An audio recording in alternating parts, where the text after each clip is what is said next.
जय हिंद। तो आइए हम आज आपको इस वीडियो में भाग 3 बताएंगे। भाग 3 हम आपको एक वीडियो अपलोड किए हैं जो उसमें अनुसूची 12 के 12 तक बताए हैं और उसमें भाग 1 से 4 तक बताए हैं और भाग 2 में 5 से 11 तक, 5 से आर्टिकल 5 से आर्टिकल 11 तक है और भाग 3 में आर्टिकल 12 से 35 तक है, अनुच्छेद 12 से 35 तक है इसमें, जो कि इस वीडियो में हम भाग 3 और भाग 4 कंप्लीट, भाग 3 ही कंप्लीट करेंगे क्योंकि 35 तक है, 4 कहाँ जाएगा।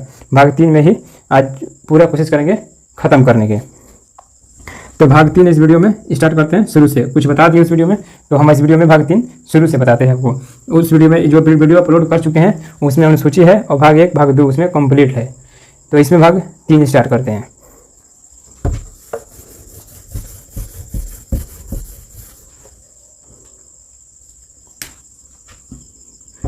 देखिए भाग 3 इसमें 12 से 35 तक है, आर्टिकल 12 से 35 तक है। हम इस वीडियो में शुरू से ये बता रहे हैं। देखिए परिभाषित यानी कि राज्य स्टेट के मतलब कि बिहार यूपी नहीं, राज्य स्टेट के मतलब कि बिहार यूपी बिल्कुल नहीं, राज्य स्टेट के मतलब कि जो अपने आप में स्टेट हो। अपने आप में स्टेट कौन कौन सा है? अपने आप में आरबीआई स्टेट है, सबसे बड़ा अपने आप में स्टेट है ये रेलवे है, रेलवे के पास अपनी पुलिस होती है, अपना ट्रेनिंग ग्रुप होता है, एग्जाम सेंटर होता है। तो सबसे बड़ा स्टेट होता है रेलवे है, फिर आरबीआई है, यूपीएससी, बीसीसीआई, ये सारा अपने आप में एक स्टेट है जो अपना कानून बनाया है वो संविधान के अंदर में ही बनाया है, संविधान के ऊपर अपना कानून नहीं बनाएगा। बट इसका भी कुछ अपना रूल होता है, अपने अनुसार ये सारा चीज़ फिक्स करता है। बट ये जो संविधान अपना स्टेट जो है, यूपीएससी अपने आप में स्टेट है, आरबीआई अपने आप में स्टेट है, ये रेलवे अपने आप में स्टेट है। तो ये सब एग्जाम लेता है अपने अनुसार, अपना वैकेंसी निकालता है वो। तो यूपीएससी अपना वैकेंसी निकालती है, इसमें सरकार कुछ नहीं करती है। आरबीआई अपना वैकेंसी निकालती है, रेलवे अपना वैकेंसी निकालता है, अपना एग्जाम सेंटर है इसका अपना पुलिस है रेलवे का। तो ये अपने आप में स्टेट होता है।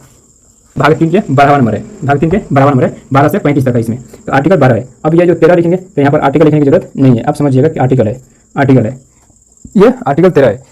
देखिए आर्टिकल 13 में कर रहे हैं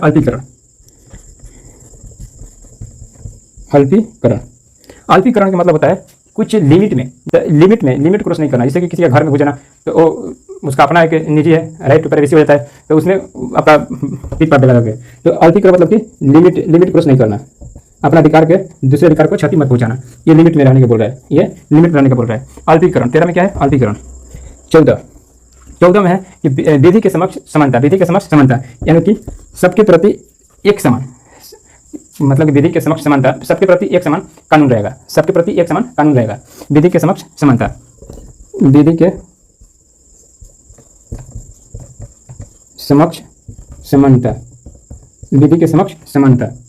मतलब कानून के समक्ष सब एक समान है, कानून के प्रति सब एक समान है। वही हमारा आर्टिकल 14 बता रहा है। कानून सबके प्रति एक जैसा लागू होगा, सबके प्रति एक जैसा है। विधि के समक्ष समानता है कि सबके प्रति कानून एक समान है, कानून एक समान सबके प्रति है, विधि के समक्ष समानता। 15 बोल रहा है, 14 में विधि के समक्ष समानता और 15 में आइए तो जाति धर्म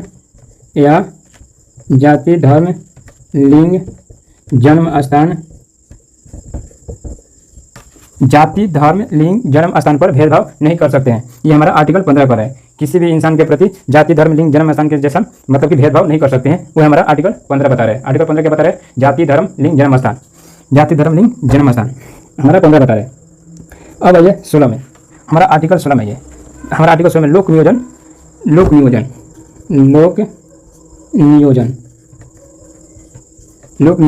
यानी कि सरकारी नौकरी के प्रति एक समान, लोक नियोजन सरकारी नौकरी के प्रति एक समान। ये मौलिक अधिकार से बताता है, ये इसमें मौलिक अधिकार के बारे में बताता है। तो हम आपको बताएंगे वो 19 में है, अपना अधिकार जो होता है 19 से स्टार्ट होता है। इसमें क्या बताया है 16 में? लोक नियोजन यानी कि सरकारी नौकरी के प्रति सब एक समान,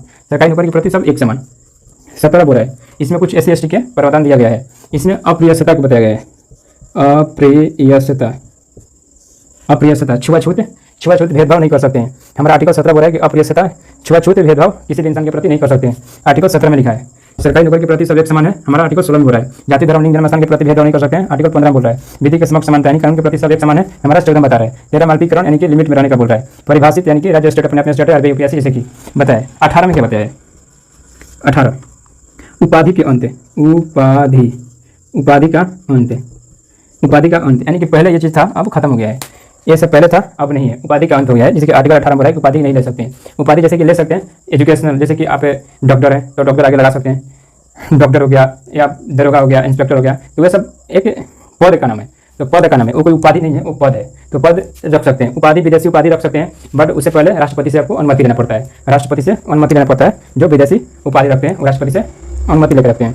तो 18 क्या करे? उपाधि का अंत, जैसे कि ठाकुर, ठाकुर हो गया, पहले में नहीं था, उपाधि था, राजा वगैरह सब, तो उसका अंत कर दिया गया है। अब आइए 19 मौलिक अधिकार के बारे में। 19 में अपना अधिकार के बारे में बताया है। बिहार को विकास करेंगे तभी भारत का विकास हो सकता है, एपीजे अब्दुल कलाम का है, ये 10th क्लास के हिस्ट्री में भी है। तो हमारा 19 के बारे में समझते हैं। 19 के बारे में देखिए, आर्टिकल 19 क्या कर रहा है? आर्टिकल 19 के 1 में ये 7 तक है, 19 के 1 में 7 तक है। कितना तक है? 7 तक। देखिए 1 में कर रहा है कि मतलब कि अपना अधिकार, मौलिक अधिकार, फंडामेंटल राइट, मौलिक अधिकार, मौलिक अधिकार, मौलिक अधिकार, मौलिक अधिकार का मतलब बताया, इसमें बताया गया है कि आप किसी भी प्रकार के मतलब आंदोलन कर सकते हैं। ऐसा आंदोलन करिए जिससे कि दूसरे को क्षति ना पहुंचे, दूसरे को प्रॉब्लम ना हो, उस तरह के आंदोलन कर सकते हैं। जैसे कि फैल में अपना आंदोलन कर सकते हैं, जैसे किसी भी इंसान को आवाजाही में प्रॉब्लम ना हो, किसी भी इंसान के प्रति किसी भी चीज़ के लिए उसे आपका आंदोलन से प्रॉब्लम ना हो, तो उस तरह के अपना मांग, पूरी मांग के लिए अधिकार का आंदोलन कर सकते हैं। किसी का पुतला जला सकते हैं। ये किसने लिखा है? आर्टिकल 19 में, 19 के 1 में, 19 के 1 में लिखा है पुतला जलाने की स्वतंत्र है। इसी में मीडिया और सब आ जाता है। 19 के 1 में पुतला जलाना, जैसे कि एग्जाम्पल में पुतला जलाना, आंदोलन करना, आंदोलन करना मतलब कि सवाल किसी से पूछना, ये सारा चीज़ है। बट सवाल वो नहीं बताएगा, नहीं बता सकता है, क्योंकि राइट टू प्राइवेसी होता है अपना भी। राइट टू प्राइवेसी आप कुछ रख सकते हैं अपना, उसे कोई दिक्कत नहीं है। सरकार को संविधान भी बोला है कि राइट टू प्राइवेसी अपना रख सकते हैं। ये आगे देखने को मिलेगा आर्टिकल 20 में, आर्टिकल 20 नहीं 20 में मिलेगा, 21 में मिलेगा, 21 में। तो पहले हम 19 के 7 यानी 7 तक, 1 में समझ गए मौलिक अधिकार, इसमें अपना आंदोलन कर सकते हैं, पुतला जला सकते हैं, अपनी मांग को मनवा सकते हैं, सरकार से आंदोलन कर सकते हैं। तो 19 के 1 में समझ गए। अब आइए 19 के 2 में। देखिए 19 के कब लिख सकते हैं? 19 के ख लिख सकते हैं, ग लिख सकते हैं, घ लिख सकते हैं, च छ लिख सकते हैं, कोई दिक्कत नहीं है। हम 1 2 लिख रहे हैं, ये आप समझिएगा। 19 के 1, 19 के 2, उससे कोई दिक्कत नहीं है, उसे दिक्कत भी कुछ नहीं होनी चाहिए। तो 19 के 1 समझ गए, 19 के 1 समझ गए। अब आइए 19 के 2 में। देखिए 19 के 2 बोल रहा है कि आप, 19 के 2 बोल रहा है आप संगठन बना सकते हैं, संगठन, संगठन, संगठन बना सकते हैं। 19 के 3 बोल रहा है कि आप सभा कर सकते हैं, सभा, आप सभा कर सकते हैं। 19 के 4 बोल रहा है कि आप चारों तरफ घूम सकते हैं, आप कहीं भी घूम सकते हैं, विदेश में घूम सकते हैं, भारत में घूम सकते हैं, भारत के किसी भी राज्य में घूम सकते हैं। आप स्वतंत्र हैं आप भारत में घूमने के लिए या अन्य कहीं देश में घूमने के लिए। ये आप 4 बता रहे हैं। और 2 3 बता रहे हैं जो कि भारत में संगठन बना सकते हैं, भारत में आप अपने देश में कहेगा, दूसरा देश में कहेगा, अपना देश के संविधान पढ़ रहे हैं तो अपने देश के बारे में जानेगा। बट ये घूमने का जो बोल रहा है, ये चारों तरफ घूम सकते हैं, कहीं भी घूम सकते हैं, इसे कोई दिक्कत नहीं है, इसे कोई दिक्कत नहीं है। देखिए आर्टिकल 1 कर रहा है मौलिक अधिकार, पुतला जलाना, आंदोलन करना, मीडिया से सब इसी में आते हैं। 2 कह रहा है संगठन, संगठन करना, संगठन बनाना, सभा करना, संगठन बनाकर सभा करना, याद करेगा, संगठन बनाना, फिर सभा करना, फिर चारों तरफ घूमना, फिर घूमने के बाद आप घूमना, चारों तरफ घूमना, और आप संपत्ति रखना, संपत्ति रखना, घूमना, बसना, घूमना, घूमने का भी अधिकार है आपको, बसने का भी अधिकार है, कहीं भी बस सकते हैं, बसना, बसना मतलब कि कहीं भी बस सकते हैं, आप बस सकते हैं। 6 में कह रहा है कि संपत्ति, संपत्ति खरीदना, संपत्ति खरीदना, संपत्ति रखना। 7 में कह रहा है व्यवसाय करना, व्यवसाय, व्यवसाय करना। देखिए इसको याद करने का तरीका, 1 में कह रहा है मौलिक अधिकार, यानी कि आप किसी भी तरह के आंदोलन कर सकते हैं जिससे कि दूसरे को प्रॉब्लम ना हो। आप पुतला जला सकते हैं, किसी आप पुतला जला सकते हैं, पुतला जलाने का अधिकार है इसमें, आंदोलन करने का अधिकार है, मीडिया स्वतंत्र है, किसी भी चीज़ को पूछताछ करने के लिए सारा चीज़ 19 में, 19 के 1 में। ठीक है, याद करने की कितना आसान तरीका, मौलिक अधिकार, आंदोलन करना, पुतला जलाना 1 में। ठीक है, 2 नंबर पर क्या करें? संगठन बनाना, 2 में, 19 के 2 में संगठन बनाना, फिर सभा करना, फिर चारों तरफ घूमना, चारों तरफ घूमना, फिर घूमेंगे तो बसेंगे, कहीं तो रहेंगे ना, तो बसना मतलब कि सभा करना, संगठन बनाना और चारों तरफ घूमना, फिर बसना, बसने के लिए पैसा की जरूरत पड़ेगा तो संपत्ति रखना, संपत्ति के बाद संपत्ति जब हो जाएगा तो बिजनेस करिएगा, तो व्यवसाय करना। कितना आसान है याद करना, संगठन बनना, सभा करना, घूमना, बसना, संपत्ति और व्यवसाय करना। 19 के 7। अब हमारा 20 चलेंगे, अब 20 चलेंगे, 19 खत्म हो गया, अब 20 चलेंगे। देखिए एक बार और समझा देते हैं। 1 में परिभाषित है, परिभाषित किया गया है कि राष्ट्र और स्टेट, आरबीआई और यूपीएससी अपने अपने स्टेट है। 13 का है अल्पीकरण की लिमिट में आपका अधिकार रहेगा। 14 का रहा है कि विधि के समक्ष मानता है, कानून के प्रति सब एक समान है। 15 कर है जाति धर्म लिंग जन्म स्थान, आप किसी भी प्रति इंसान को भेदभाव नहीं कर सकते हैं। 16 कर है लोक नियोजन, यानी कि सरकारी नौकरी में सब एक समान। अब 17 कर है अप्रियता, यानी कि छुआछूत नहीं कर सकते हैं किसी भी इंसान के प्रति। 18 कर है उपाधि का अंत, 18 में उपाधि का अंत किया है, आप किसी भी तरह की उपाधि नहीं रख सकते हैं। अगर विदेशी उपाधि है तो रख सकते हैं राष्ट्रपति के आदेश पर। अगर आपका उपाधि डॉक्टर है, डॉक्टर एक पद है, इंस्पेक्टर एक पद है, तो उस तरह का पद के रख सकते हैं, उसे कोई दिक्कत नहीं है, उपाधि नहीं रख सकते, पद रख सकते हैं।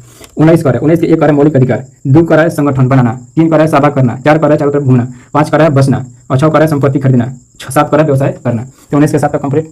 अब हम चलते हैं 20 में। अब चलते हैं हम 20 में।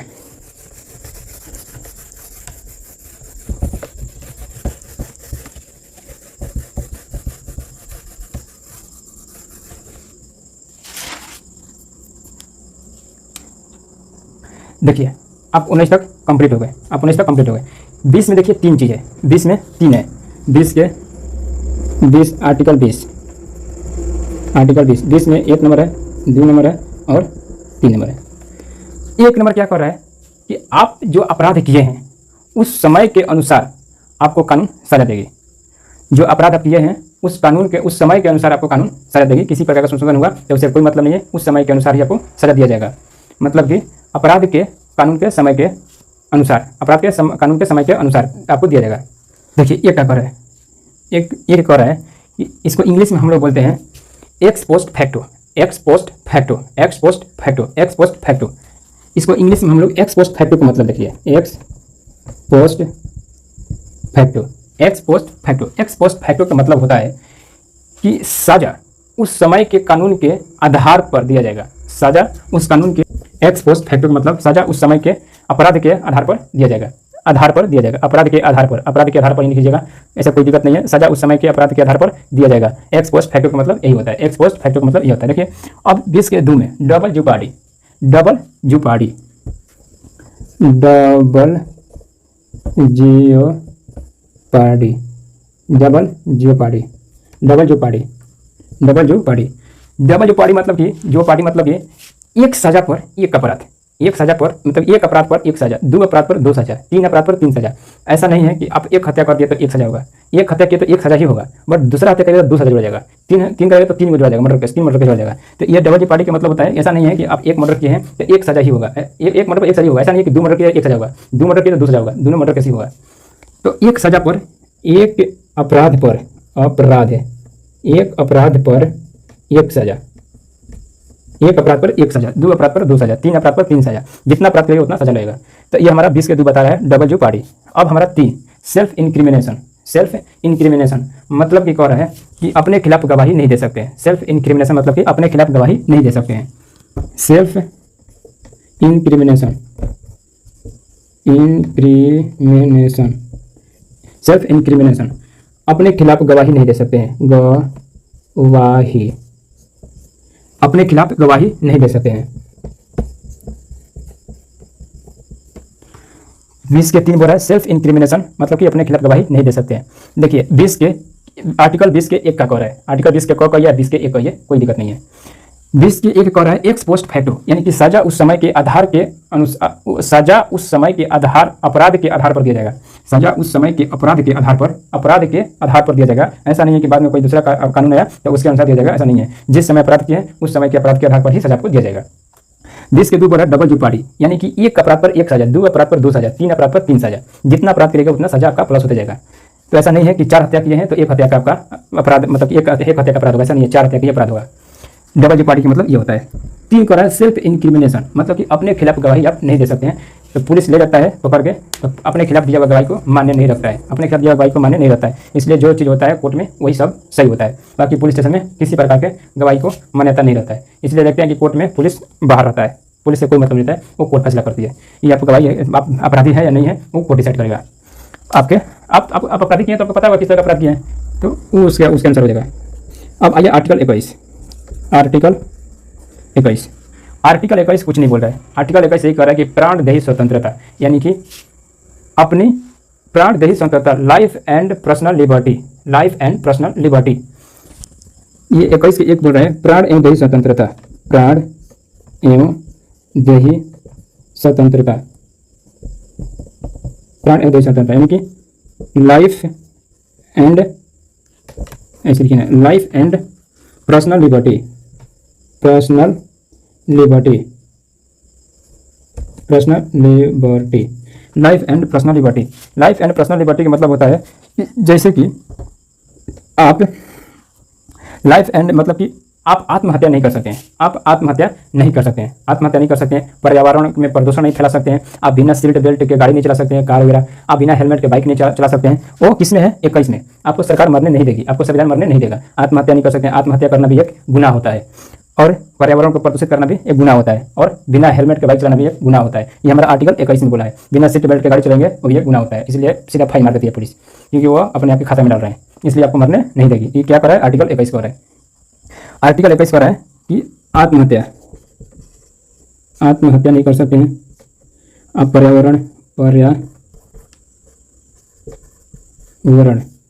या हेलमेट, बिना हेलमेट या सीट बेल्ट के गाड़ी नहीं चला सकते हैं। सीट बेल्ट, बिना सीट बेल्ट की गाड़ी नहीं चला सकते हैं। इसी में एक है पर्सनल, ये तो हो गया आपका आत्महत्या, पर्यावरण और हेलमेट, बिना हेलमेट के बाइक नहीं चलाते, बिना सीट बेल्ट के कार नहीं चला सकते हैं। अब अपना भी कुछ निजी होता है, right to privacy, right to privacy मतलब कि निजता होता है।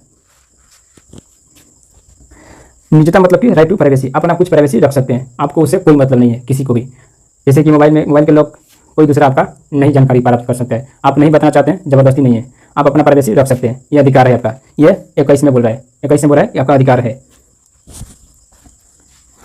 क्या बोल रहा है? पर्सनल, आपका निजता, right to privacy, right to privacy, right to privacy, right to privacy, right to privacy. अब दूसरा था इसमें है व्यभिचार, यानी कि एडल्टरी, व्यभिचार, व्यभिचार 497 पहले था, अब खत्म कर दिया गया है। 497 था, अब खत्म कर दिया गया है, हटा दिया गया है। देखिए एक बार बताते हैं, आर्टिकल 20 के 1 में बोल रहा है एक्स पोस्ट फैक्टो, यानी कि सजा उस समय के अपराध के आधार पर दिया जाएगा।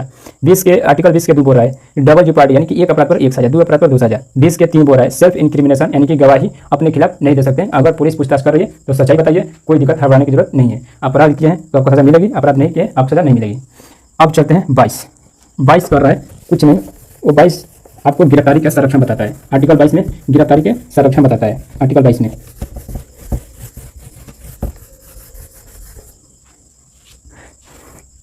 देखिए, आर्टिकल 22 में 3 चीज़ है। आर्टिकल 22 में 3 चीज़ है।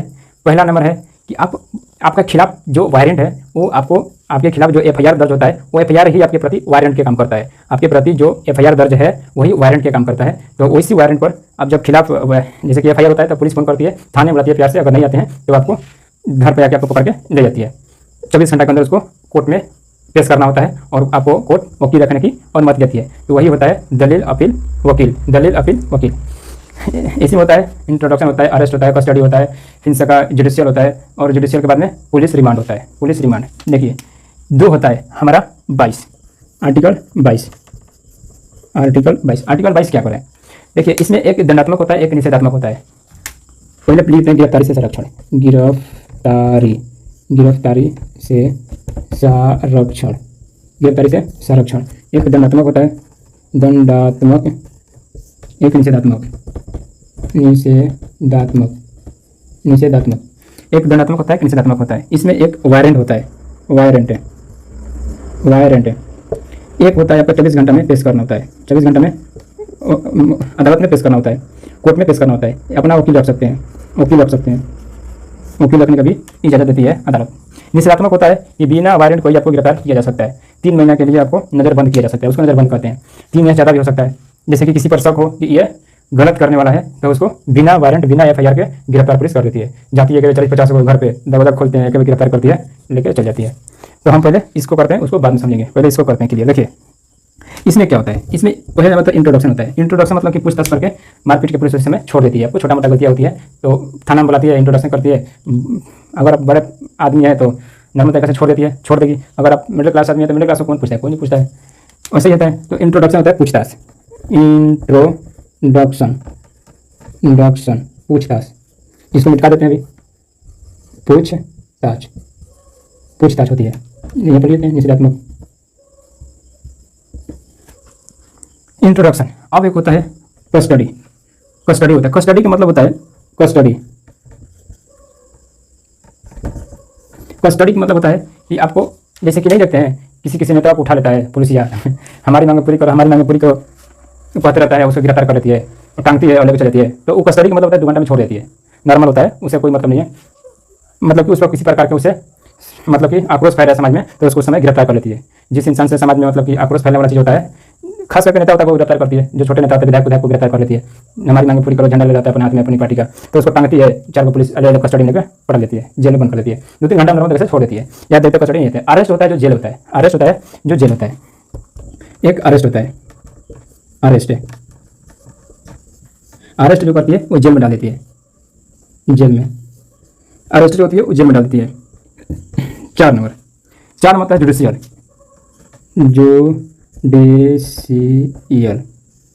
जुडिशियल मतलब कि आपको कोर्ट में वकील या तो जेल दे सकता है या बेल भी दे सकता है। आप कैसा अपराध किए हैं उस अपराध के अनुसार ही अपना वकील जो होता है कोर्ट फैसला सुनाती है, कोर्ट फैसला सुना देती है। नॉर्मल तरीका से अगर आता है किसी प्रकार के ज़्यादा मतलब कि नहीं किया कुछ गलत है तो आपको छोड़ देती है, क्योंकि उसके अंदर भी इंसानियत होती है कि घर के साथ ये कमाने वाला होगा तो घर परिवार बिखर जाएगा, इसे कारण जेल पर छोड़ देती है। तो जुडिशियल में 2 होता है, ज़्यादा अगर अघन्य अपराध किए हैं तो आपको जेल करेगी, जेल और नहीं तो बेल। तो जेल नहीं तो बेल कहाँ होता है? कोर्ट में। जुडिशियल जेल ना तो बेल, जुडिशियल कोर्ट में होता है। तो ये कहाँ पर है? 22 में है, सब 22 में लिखा हुआ है, ये सब 22 में लिखा हुआ है। फिर लिखा है 5 पर, 5 नंबर पर, तो 5 नंबर पर लिखा है पुलिस रिमांड। पुलिस रिमांड अगर कोई खराब होता है, अगर किसी को पुलिस रिमांड पर गया तो उसका 80% चांस कम है कि कोर्ट पहुंचेगा। 80% चांस उसका खत्म रहता है, क्योंकि पुलिस रिमांड पर कम से कम कोर्ट देखिए, तो जुडिशियल तो कोर्ट फैसला सुनाकर उसको जेल भेज दिया, फैसला सुना के तो उसको जेल भेज दिया, तो जेल भेज दिया तो उसमें अब पुलिस नहीं जा सकती है, क्योंकि जेल होता है कोर्ट के अंडर में, मतलब कि जज के अंदर में होता है। जो जेल होता है वो कोर्ट के अंदर में होता है। और जेलर का काम होता है कि उसका देखभाल करना, कोई दीवार ना फंस जाए। देखते हैं कि एक से उसमें बदमाश रहता है, मारपीट, तो सबको अलग अलग कैटेगरी में रखता है, पतला दुबला मोटा रोगी वाला है, जो मारधाड़ करने वाला है उसको अलग रखता है। इसी प्रकार उसे मारधाड़ ना हो तो सबका देखभाल करता है जेलर। और जेलर कभी भी पुलिस को नहीं देगा। अगर पुलिस जाएगा जेलर के पास, कहेगा कि इतना नंबर कैदी को हमको चाहिए, पूछताछ करना है, तो बोलेगा जज के पहले जाओ जज के पास से लेकर आओ रिमांड।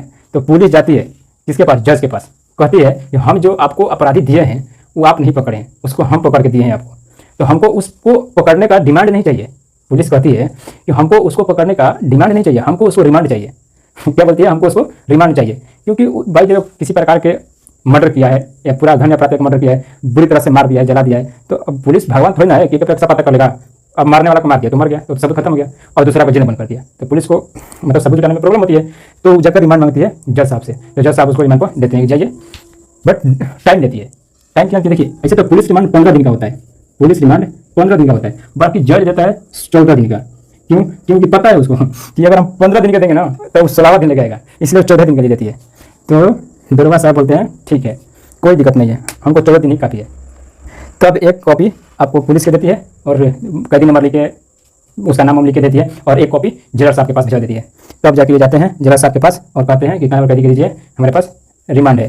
तो पुलिस रिमांड का मतलब सब नाम लिख के जेलर के पास रहता है और इस पुलिस के पास रहता है, तो वो देखता है तो छोड़ देता है। अब उसी देखिए, अगर कोई होता है कि बड़ी गुस्सा वाला होता है पुलिस, तब क्या कहता है कि देखता है कि अभी तो केस चलेगा बहुत दिन तक, अब घन अपराध किया होगा, मतलब बहुत गलत काम किया होगा, तो क्या करते हैं ले जाते हैं जहाँ पर भाई किसी को जलाकर मारा है, रात को किसी का रेप करके जला कर मारा है। तो खास करके वैसा घन अपराध होता है जो पुलिस रिमांड पर समाप्ति होता है, वैसा अपराधी जहाँ पुलिस रिमांड पर आया 80% का चांस कम हो जाता है। तो ले जाती है और उसको बबुआ बच्चा कह कर पूछती है, और पूछने के बाद जब उसका खून खोलने लगता है तब कहती है कि भागो। क्या कहती है? भागो। और भागो कह के उसको गोली से मार देती है, और मारने के बाद क्या कहती है? ये भाग रहा था बंदूक छीन के, जहाँ से ही भाग रहा था, तो हम इसको गोली से मार दिए, क्योंकि इतना गंदा काम किया है, इतना गंदा अपराध किया है, तो इसको भागने देते तो फिर इसको पकड़ने मुश्किल होता है, इसलिए हम इसको मार दिए। तो इसको भागने का जुर्म में गोली मार देता है, अब लिख देता है कि भाग रहा था तो हम इसको मार दिए। देखिए एक बार बता देते हैं आपको कि 22 में आर्टिकल 22 में गिरफ्तारी से संरक्षण बताया है। दंडात्मक एक निषेधात्मक होता है। दंडात्मक में वारंट होता है, जो आपके खिलाफ FIR दर्ज है वही वारंट का काम करता है। 24 घंटा में अदालत में कोर्ट में पहुंचाने का काम करते हैं और वकील रखने का ही काम करते हैं। तो इसी को बोलते हैं दलील अपील वकील, दलील अपील वकील। इसी में होता है कस्टडी, इसी में इंट्रोडक्शन पूछताछ, इसी में होता है अरेस्ट मतलब कि जेल में डालना, इसी में होता है जुडिशियल जेल ना बेल, इसी में होता है पुलिस रिमांड। पुलिस रिमांड पर अक्सर लोग वापस नहीं आते हैं। अब इसके आगे हम 23 अगला वीडियो में बताएंगे।